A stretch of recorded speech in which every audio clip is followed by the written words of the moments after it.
What's going on, YouTube? Before I get into this video, man, y'all make sure y'all go like, comment, share this video, and subscribe to my channel if you already haven't. But this next comedy I'm about to get into, man, is one of my favorites. It came out in 2008, starring Will Ferrell and John C. Reilly, Step Brothers.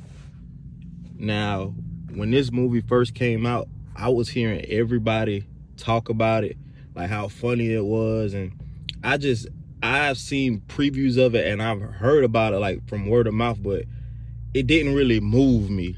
Like, it's just certain movies like I would get amped to see it. I have to go see it. Like, just looking at the previews of it, Step Brothers just looked like another stupid comedy movie that they just threw together on the outside looking in.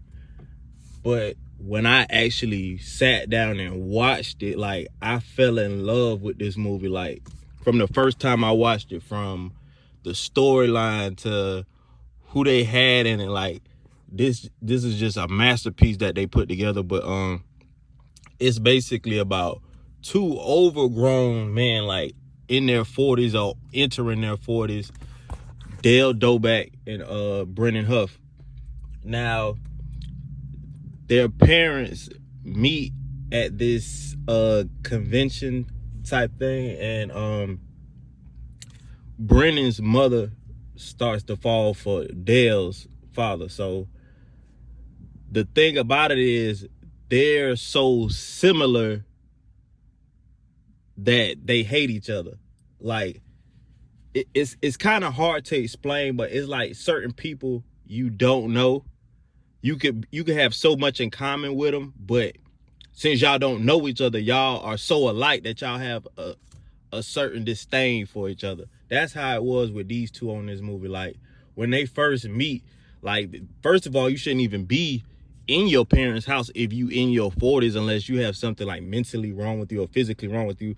These are two grown men who are in their right mind and healthy. They just lazy. And I guarantee you that they got the script of this movie from like real life people who are just like super grown but just act like children and still live with their parents. I know some people probably thinking like, oh man, it's not like this in real life, it's just a movie. No, you would be surprised at the like grown people who still stay with their parents and act like children. Like, it's a part on the movie where Dale father is actually finna go to the convention and he playing Guitar Hero or something, and he's like, hey dad, you gonna leave me some money for pizza and woo woo woo.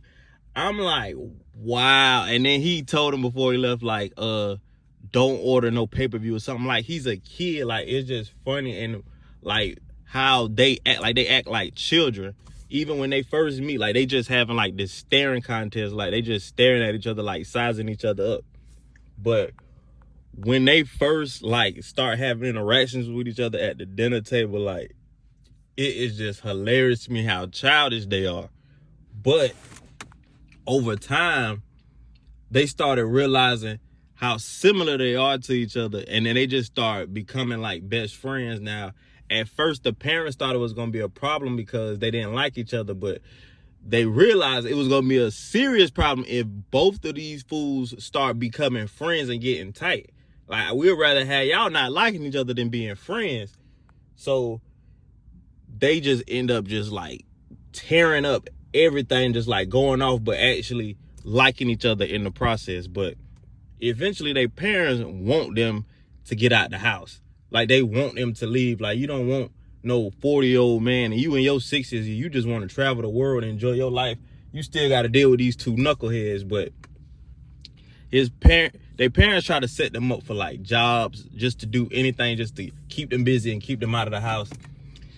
These fools go to the job interviews with tuxedos on, talking crazy to everybody they encounter. And then on top of that, they finally about to get one job, and then they mess it up by Dale farting like in the interview. Like, it's just super funny how they got it. But I think, honestly, my favorite part of this movie, it has nothing to do with Dale or Brennan. My favorite part of this movie is when his little brother is riding in the car with the family and they just in there singing. Like, I don't know why that is my favorite part of this movie, because it's just like so random. Like, then they actually could sing.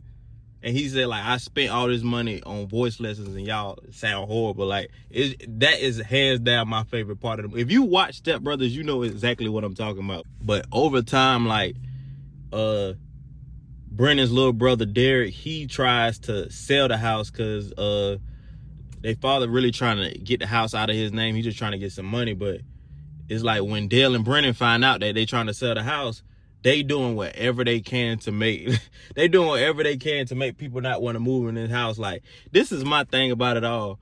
Y'all putting so much time and energy into making people run away from this house. Y'all are two grown men. Y'all shouldn't even be in the house in the first place. Like, when you just think about it in its totality, like, why are y'all even there in the first place? And this time and energy y'all could be putting towards getting a job, moving out. It's like they going above and beyond to keep people out of the house. Like, it's just super funny. But after their parents decide they want to get a divorce, they start putting the blame on each other. Like, man, you the reason why they don't want to be together. Now you the reason. So then they end up falling out. Now, when they end up falling out, that's when they realize, like, they was acting like brothers, but then they come to the conclusion that they was really stepbrothers. That's obviously the name of the movie. But they have to move out, get real jobs, and basically act their age and become adults. But they basically still want to see their parents get back together. So they put up this plot and scheme to try to make them come back together at this Catalina wine mixer thing. And they pull it off. Like, they actually get their parents around each other and start talking, and they have like this stupid performance at the end with Dale singing, and it just like ends very funny. But I know they start doing a lot of movies after this. Like, Will Ferrell and John C. Reilly, like, they are like, certain comedians are, they just click. Like, it's like a certain combination. Like, who can I use? Like Adam Sandler and Chris Rock.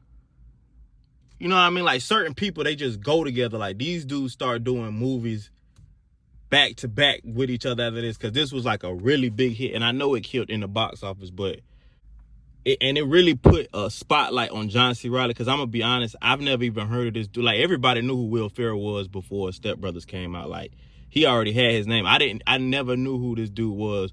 But to be honest, he kind of was funnier than Will Ferrell in this movie. It was kind of equal, but John C. Reilly really like held his own alongside Will Ferrell. But I love this movie to death. I still watch this movie to this day. But yeah, Step Brothers. I'm gone.